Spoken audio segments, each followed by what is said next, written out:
श्रीमद् भागवत महापुराण स्कंद 11 अध्याय 3 मार्गशीर्ष माह की कथा अध्याय 27।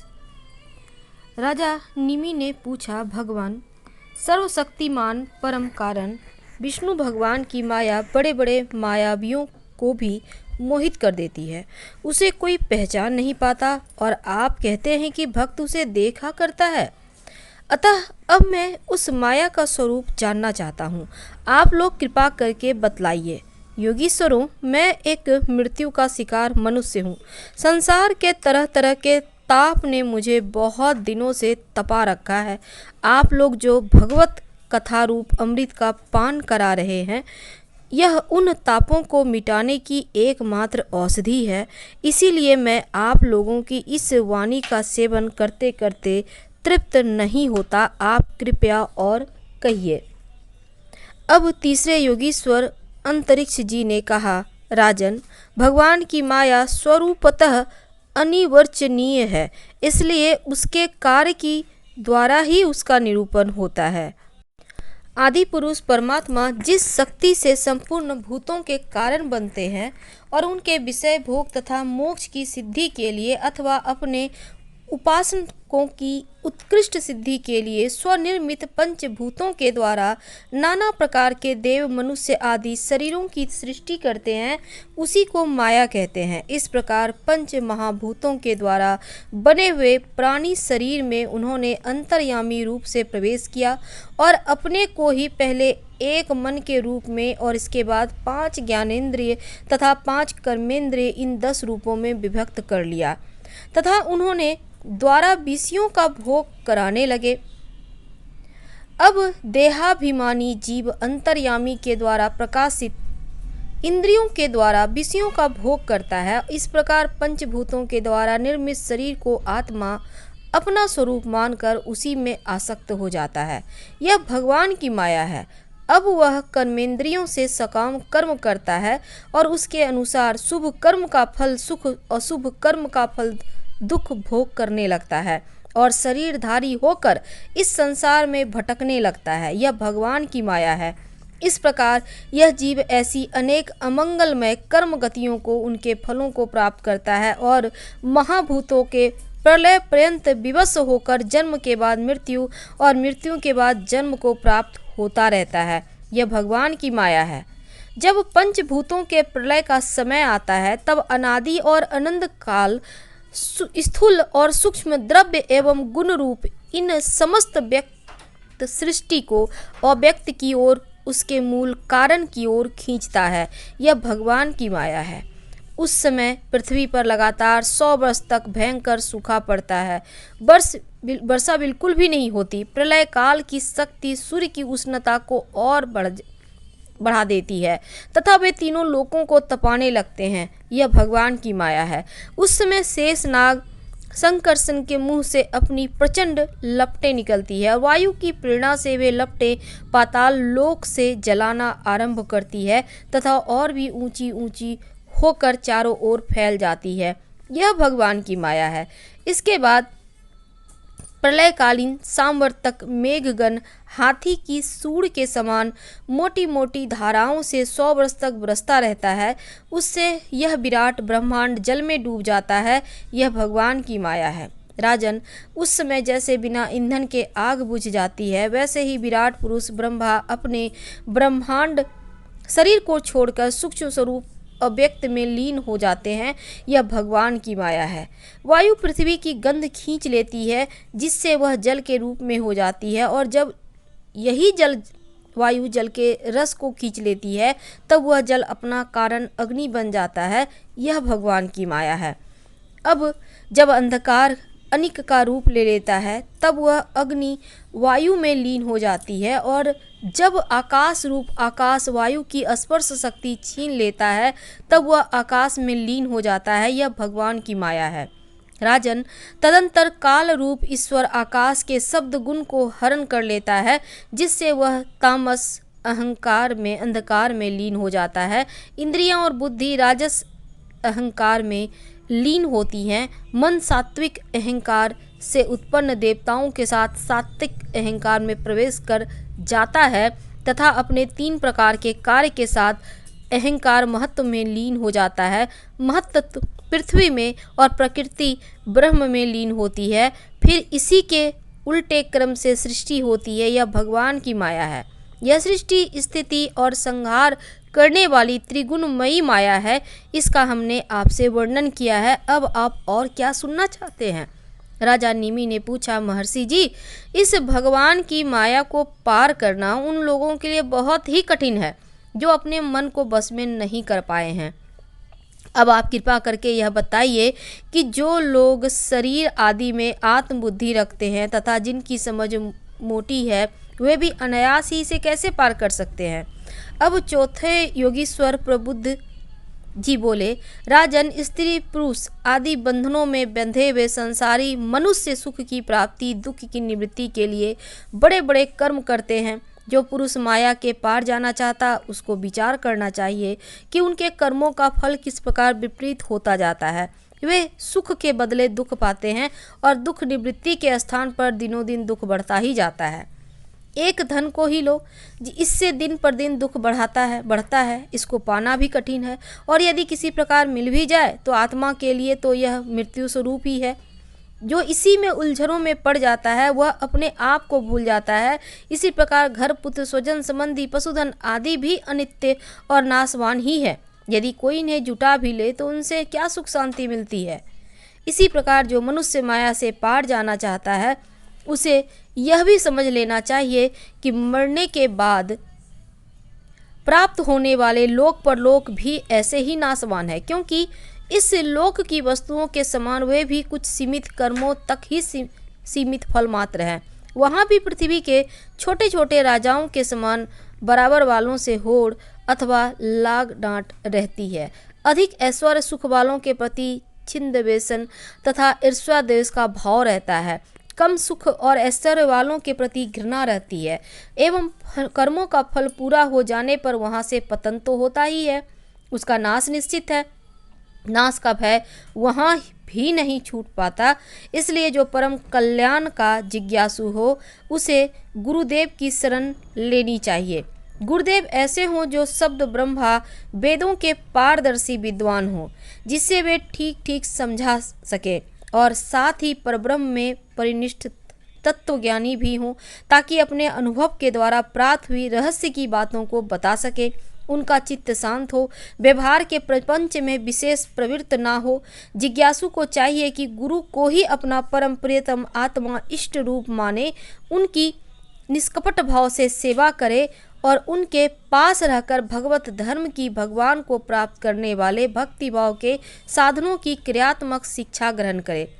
इन्हीं साधनों से सर्वात्मा एवं भक्त को अपने आत्मा का दान करने वाले भगवान प्रसन्न होते हैं। पहले शरीर, संतान आदि में मन की आसक्ति सीखें, फिर भगवान के भक्तों से प्रेम कैसा करना चाहिए यह सीखें। इसके बाद प्राणियों के प्रति यथा योग्य दया, मैत्री, विनय की निष्कपट भाव से शिक्षा ग्रहण करें। मिट्टी, जल आदि से ब्रह्म शरीर की पवित्रता, छल कपट आदि के त्याग से भीतर की पवित्रता, अपने धर्म का अनुष्ठान, सहन शक्ति, मौन, स्वाध्याय, सरलता, ब्रह्मचर्य, अहिंसा तथा शीत उष्ण, सुख दुख आदि द्वंद्वों में हर्ष विषाद से रहित होना सीखें। सर्वत्र अर्थात समस्त देश, काल और वस्तुओं में चेतन रूप से आत्मा और नियंता रूप से ईश्वर को देखना, एकांत सेवन, यही मेरा घर है, ऐसा भाव ना रखना। गृहस्थ हो तो पवित्र वस्त्र पहनना और त्यागी हो तो फटे पुराने पवित्र चिथड़े, जो कुछ प्रारब्ध के अनुसार मिल जाए उसी में संतोष करना सीखे। भगवान की प्राप्ति का मार्ग बतलाने वाले शास्त्रों में श्रद्धा और दूसरे किसी भी शास्त्र की निंदा ना करना, प्राणायाम के द्वारा मन का, मौन के द्वारा वाणी का, वासनाहीनता के अभ्यास से कम का संयम करना, सत्य बोलना, इंद्रियों को अपने अपने गोलकों में स्थिर रखना और मन को कहीं बाहर ना जाने देना सीखे। राजन, भगवान की लीलाएं अद्भुत है। उनके जन्म, कर्म और गुण दिव्य हैं। उन्हीं का श्रवण, कीर्तन और ध्यान करना तथा शरीर से जितनी भी चेष्टाएं हों सब भगवान के लिए करना सीखें। यज्ञ, दान, तप अथवा जप सदाचारण का पालन और स्त्री पुत्र घर अपना जीवन प्राण तथा जो कुछ अपने को प्रिय लगता हो सब का सब भगवान के चरणों में निवेदन करना, उन्हें सौंप देना सीखें। जिन संत पुरुषों के सच्चिदानंद स्वरूप भगवान श्री कृष्ण का अपने आत्मा और स्वामी के रूप में साक्षात्कार कर लिया हो, उनसे प्रेम और स्थावर जंगम दोनों प्रकार के प्राणियों की सेवा, विशेष करके मनुष्यों में भी परोपकारी सज्जनों की और उनमें भी भगवत प्रेमी संतों की करना सीखे। भगवान के परम पावन यश के संबंध में ही एक दूसरे से बातचीत करना, इस प्रकार के साधकों का इकट्ठे होकर आपस में प्रेम करना, आपस में संतुष्ट रहना और प्रपंच से निवृत्त होकर आपस में ही आध्यात्मिक शांति का अनुभव करना सीखे। राजन श्री कृष्ण राशि राशि पापों को एक क्षण में भस्म कर देते हैं। सब उन्हीं का स्मरण करे, एक दूसरे को स्मरण करावे। इस प्रकार साधन भक्ति का अनुष्ठान करते करते प्रेम भक्ति का उदय हो जाता है और वे प्रेमाद्रेक से पुलकित शरीर धारण करते हैं। उनके हृदय की बड़ी विलक्षण स्थिति होती है। कभी कभी वे इस प्रकार चिंता करने लगते हैं कि अब तक भगवान नहीं मिले, क्या करूं, कहाँ जाऊं, किसे पूछूं, कौन मुझे उनको प्राप्ति कराएगा। इस तरह सोचते सोचते वे रोने लगते हैं। वे कभी भगवान की लीला की स्फूर्ति हो जाने से ऐसा देखकर कि परम ऐश्वर्यशाली भगवान गोपियों के डर से छुपे हुए हैं, खिलखिलाकर हंसने लगते हैं। कभी कभी उनके प्रेम और दर्शन की अनुभूति से आनंदमय हो जाते हैं, तो कभी लोकातीत भाव में स्थित होकर भगवान के साथ बातचीत करने लगते हैं, तो कभी मानो उन्हें सुना रहे हों। इस प्रकार उनके गुणों का गान छेड़ देते हैं और कभी नाच नाच कर उन्हें रिझाने लगते हैं। कभी कभी उन्हें अपने पास ना पाकर इधर उधर ढूंढने लगते हैं, तो कभी कभी उनसे एक होकर उनकी सानिध्य में स्थित होकर परम शांति का अनुभव करते हैं और चुप हो जाते हैं। राजन, जो इस प्रकार भागवत धर्मों की शिक्षा ग्रहण करता है, उसे उनके द्वारा प्रेम भक्ति की प्राप्ति हो जाती है और वह भगवान नारायण के परायण होकर उस माया को अनायास ही पार कर जाता है, जिसके पंजे से निकलना बहुत ही कठिन है। राजा निमि ने पूछा, महर्षियों, आप लोग परमात्मा का वास्तविक स्वरूप जानने वालों में सर्वश्रेष्ठ हैं, इसलिए मुझे यह बतलाइए कि जिस परम ब्रह्म परमात्मा का नारायण नाम से वर्णन किया जाता है, उनका स्वरूप क्या है। अब पांचवें योगीश्वर पिपलायन जी ने कहा, राजन, जो इस संसार की उत्पत्ति, स्थिति और प्रलय का निमित्त कारण और उपादान कारण दोनों ही हैं, बनने वाला भी हैं और बनाने वाला, परंतु स्वयं कारण रहित हैं, जो स्वप्न जागृत सुसुप्ति अवस्था में उनके साक्षी के रूप में विद्यमान रहता है और उनके अतिरिक्त समाधि में भी ज्यों का त्यों एक रस रहता है, जिसकी सत्ता से ही सत्तावान होकर शरीर, इंद्रिय, प्राण, अंतःकरण अपना अपना काम करने में समर्थ होते हैं, उसी परम सत्य वस्तु को आप नारायण समझिए। जैसे चिंगारियाँ ना तो अग्नि को प्रकाशित ही कर सकती है ना जला सकती है, वैसे ही उस परम तत्व में आत्मा रूप में ना तो मन की गति है और ना वाणी की। नेत्र उसे देख नहीं सकते, बुद्धि सोच नहीं सकते, प्राण और इंद्रियां तो उसके पास तक नहीं फटक पाती। नेति नेति इत्यादि श्रुतियों के शब्द भी वह है इस रूप में उसका वर्णन नहीं करते, बल्कि उसका बोध कराने वाले जितने भी साधन है उसका निषेध करके तात्पर्य रूप से अपना मूल निषेध का मूल लक्षित करा देते हैं। क्योंकि यदि निषेध के आधार की आत्मा की सत्ता ना हो तो निषेध कौन कर रहा है, निषेध की वृत्ति किसमें है, इन प्रश्नों का कोई उत्तर ही ना रहे, निषेध की ही सिद्धि ना हो। जब सृष्टि नहीं थी तो केवल एक वही था। सृष्टि का निरूपण करने के लिए उसी को त्रिगुण मई प्रकृति कहकर वर्णन किया गया। फिर उसी को ज्ञान प्रधान होने से महतत्व, क्रिया प्रधान होने से सूत्रात्मा और जीव की उपाधि होने से अहंकार के रूप में वर्णन किया गया। वास्तव में जितनी भी शक्तियाँ हैं, चाहे वे इंद्रियों के अधिष्ठाता देवताओं के रूप में हो, चाहे इंद्रियों के उनके विषयों के अथवा विषयों के प्रकाशक के रूप में हो, सब का सब वह ब्रह्मा ही है, क्योंकि ब्रह्मा की शक्ति अनंत है। कहाँ तक कहूँ, जो कुछ दृश्य अदृश्य, कार्य कारण, सत्य असत्य, सब कुछ ब्रह्म है। इनसे परे जो कुछ है वह भी ब्रह्म ही है। यह वह ब्रह्म स्वरूप आत्मा ना तो कभी जन्म लेता है न मरता है, वह ना तो बढ़ता है न घटता ही है। जितने भी परिवर्तनशील पदार्थ हैं, चाहे वे क्रिया संकल्प और उनके अभाव के रूप में ही क्यों न हो, सबकी भूत भविष्य और वर्तमान सत्ता का वह साक्षी है, सब में है। देश काल और वस्तु से अपरिच्छिन्न अविनाशी है। वह उपलब्धि कराने वाला अथवा उपलब्धि का विषय नहीं है, केवल उपलब्धि स्वरूप ज्ञान स्वरूप है, जिसे प्राण तो एक ही रहता है, परंतु स्थान भेद उसके अनेक नाम से हो जाते हैं। वैसे ही ज्ञान एक होने पर भी इंद्रियों के सहयोग से उसमें अनेकता की कल्पना हो जाती है। जगत में 4 प्रकार के जीव होते हैं: अंडा फोड़कर पैदा होने वाले पक्षी, सांप आदि; नाल में बंधे पैदा होने वाले पशु, मनुष्य; फोड़कर निकलने वाले वृक्ष, वनस्पति; पसीने से उत्पन्न होने वाले जीव। ये सभी जीव शरीरों में प्राण शक्ति जीव के पीछे लगी रहती है। शरीरों के भिन्न भिन्न होने पर भी प्राण एक ही रहता है। सुषुप्ति अवस्था में जब इंद्रियां निश्चेष्ट हो जाती है, अहंकार भी सो जाता है, लीन हो जाता है, अर्थात लिंग शरीर नहीं रहता, उस समय यदि कूटस्थ आत्मा भी ना हो तो इस बात की पीछे से स्मृति ही कैसे हो कि मैं सुख से सोया था। पीछे होने वाली यह स्मृति ही उस समय आत्मा के अस्तित्व को प्रमाणित करती है। जब भगवान कमल लाभ के चरण कमलों को प्राप्त करने की इच्छा से तीव्र भक्ति की जाती है, तब भक्ति ही अफ्रीकी भांति गुण और कर्मों से उत्पन्न हुए चित्त के सारे मलों को जला डालती है। जब चित्त शुद्ध हो जाता है तब आत्म तत्व का साक्षात्कार हो जाता है। जैसे नेत्रों के निर्विकार हो जाने पर सूर्य के प्रकाश की प्रत्यक्ष अनुभूति होने लगती है। राजा निमि ने पूछा, योगीश्वरों, अब आप लोग हमें कर्म योग का उपदेश दीजिए, जिसके द्वारा शुद्ध होकर मनुष्य शीघ्रातिशीघ्र परम निष्कर्म अर्थात कर्तृत्व कर्म फल की निवृत्ति करने वाला ज्ञान प्राप्त करता है। एक बार यही प्रश्न मैंने अपने पिता महाराज इक्ष्वाकु के सामने ब्रह्मा जी के मानस पुत्र सनक आदि ऋषियों से पूछा था, परंतु उन्होंने सर्वज्ञ होने पर भी इस प्रश्न का उत्तर ना दिया।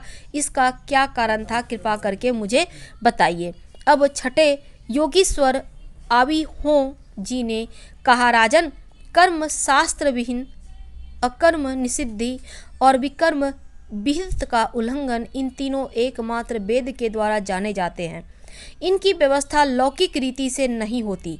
वेद अपौरुषेय हैं, ईश्वर रूप हैं, इसलिए उनके तात्पर्य का निश्चय करना कठिन है। इसी से बड़े बड़े विद्वान भी उनके अभिप्राय का निर्णय करने में भूल कर बैठते हैं। इसी से तुम्हारे बचपन की ओर देखकर तुम्हें अनधिकारी समझकर सनक आदि ऋषियों ने तुम्हारे प्रश्न का उत्तर नहीं दिया। यह वेद परोक्षवादात्मक है। यह कर्मों की निवृत्ति के लिए कर्म का विधान करता है। जैसे बालक को मिठाई आदि का लालच देकर औषधि खिलाते हैं, वैसे ही यह अनभिज्ञों को स्वर्ग आदि का प्रलोभन देकर श्रेष्ठ कर्म में निवृत्त करता है। जिसका अज्ञान निवृत्त नहीं हुआ, उसकी इंद्रियां बस में नहीं। वह यदि मनमाने ढंग से वेदोक्त कर्मों का परित्याग कर देता है तो वह विहिम कर्मों का आचरण न करने के कारण विकर्ण रूप अधर्म ही करता है। इसलिए वह मृत्यु के बाद फिर मृत्यु को प्राप्त होता है। इसीलिए फल की अभिलाषा छोड़कर और विश्वात्मा भगवान को समर्पित कर जो वेदोक्त कर्म ही अनुष्ठान करता है, उसे काम की निवृत्ति से प्राप्त होने वाले ज्ञान रूप सिद्धि मिल जाती है। जो वेदों में स्वर्ग आदि रूप फल का वर्णन है, उसका तात्पर्य फल की सत्यता में नहीं है, वह तो कर्मों में रुचि उत्पन्न कराने के लिए है। राजन, जो पुरुष चाहता है कि शीघ्र से शीघ्र मेरे ब्रह्म स्वरूप आत्मा की हृदय ग्रंथि में और मेरे कल्पित गांठ खुल जाए, उसे चाहिए कि वह वैदिक और तांत्रिक दोनों ही पद्धतियों से भगवान की आराधना करे। पहले सेवा आदि के द्वारा गुरुदेव की दीक्षा प्राप्त करे, फिर उनके द्वारा अनुष्ठान की विधि सीखे। अपने को भगवान की जो मूर्ति प्रिय लगे, अभिष्ट जान पड़े, उसी के द्वारा पुरुषोत्तम भगवान की पूजा करे। पहले स्नान आदि से शरीर और संतोष आदि से मन अंतःकरण को शुद्ध करे। इसके बाद भगवान की मूर्ति के सामने बैठकर प्राणायाम आदि के द्वारा भूत शुद्धि नाड़ी शोधन करे। तत्पश्चात विधि पूर्वक मंत्र देवता आदि से के न्यास से अंग रक्षा करके भगवान की पूजा करे। पहले पुष्प आदि पदार्थों का जंतु आदि निकालकर पृथ्वी को समार्जन आदि से अपने को अवज्ञ होकर और भगवान की मूर्ति को पहले ही की पूजा के लगे छालन आदि से पूजा के योग्य बनाकर फिर आसन पर मंत्रोच्चारण पूर्वक जल छिड़क कर पाद्य अर्ध आदि पात्रों को स्थापित करे।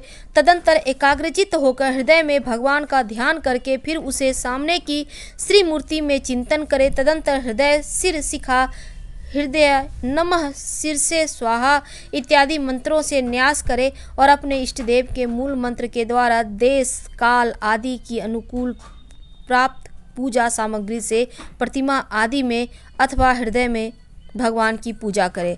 अपने अपने उपास्य देव के विग्रह की हृदय आदि अंग आयुध आदि उपांग और पार्षदों सहित उनके मूल मंत्र द्वारा पाद्य अर्घ्य आचमन मधुपर्क स्नान वस्त्र आभूषण गंध पुष्प दधि अक्षत के तिलक माला धूप दीप और नैवेद्य आदि विधिवत पूजा करे तथा फिर स्तोत्रों द्वारा स्तुति करके सपरिवार भगवान श्री हरि को नमस्कार करे। अपने आप को भगवान में ध्यान करते हुए ही भगवान की मूर्ति का पूजन करना चाहिए। निर्माल्य को अपने सिर पर रखें और आदर के साथ भगवत विग्रह को यथास्थान स्थापित कर पूजा स्थापना करनी चाहिए। इस प्रकार जो पुरुष अग्नि सूर्य जल अतिथि और अपने हृदय में आत्मरूप श्री हरि की पूजा करता है वह शीघ्र ही मुक्त हो जाता है। श्रीमद् भागवत महापुराण स्कंद 11 अध्याय 3 समाप्त हुआ। अगले अध्याय में हम आपसे कल मिलेंगे। हर हर महादेव। धन्यवाद।